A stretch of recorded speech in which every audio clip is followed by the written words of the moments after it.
istana itu. Kalau kan jadi ini waria ada kesenjangan tadi sudah disebutkan, bebas ke bilik-bilik putri, dapur raja, ada kebebasan gitu. Nah, kalau dia cuma memanfaatkan status itu untuk berbuat jahat, kalau kedapatan dia dihukum mati.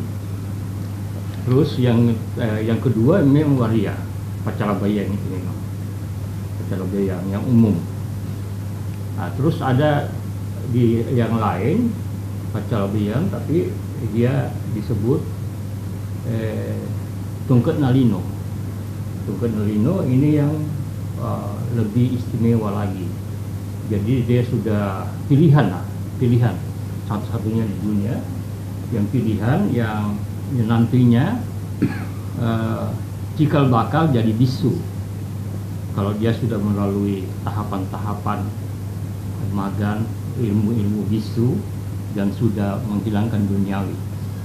Nah, cuma kita bermasalah kita sekarang bisu sekarang ini ya, kita tahun berapa 90-an ya, itu kita revitalisasi bisu ini sudah hancur, tidak ada lagi.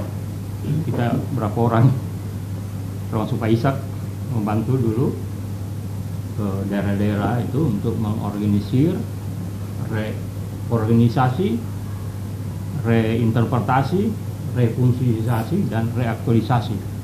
Itu yang kita lakukan di 4 kabupaten. Karena saat itu tidak ada lagi yang mau jadi bisu, itu akhirnya diperoleh kesepakatan karena untuk jadi bisu ada syarat itu namanya irbah,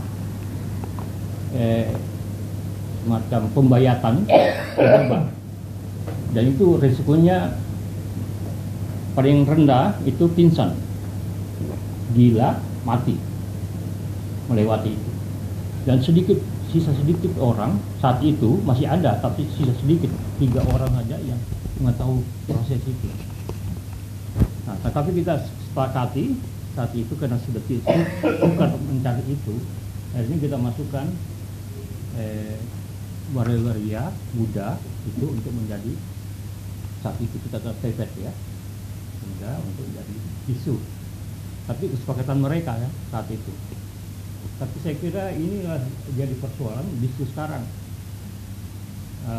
karena tidak tegas lagi kualitas ya, kualitasnya makin menurun ya, ilmunya, unsur-unsur lain yang harusnya tidak boleh dilakukan sekarang ini membuat citra bisu sekarang menjadi proses.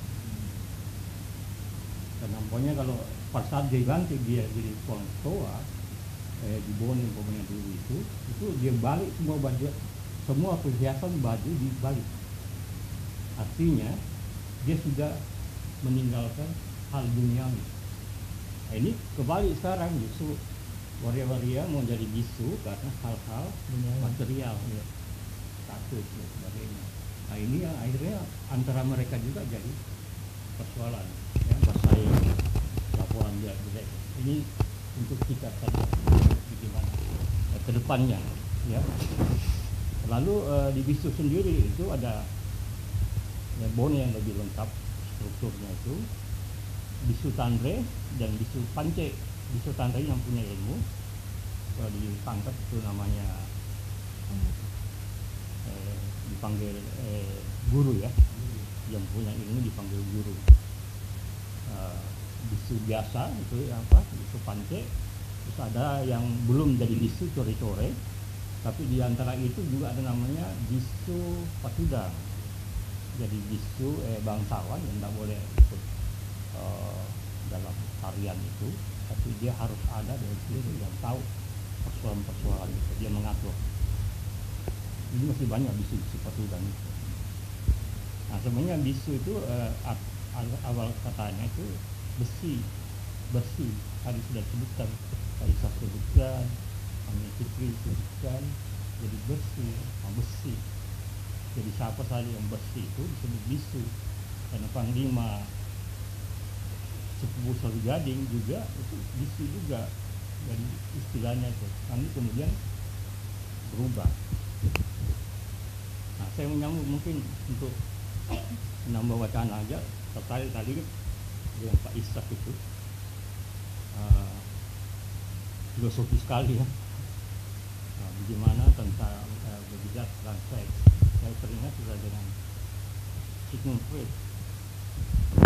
Mengatakan ya kita ada sifat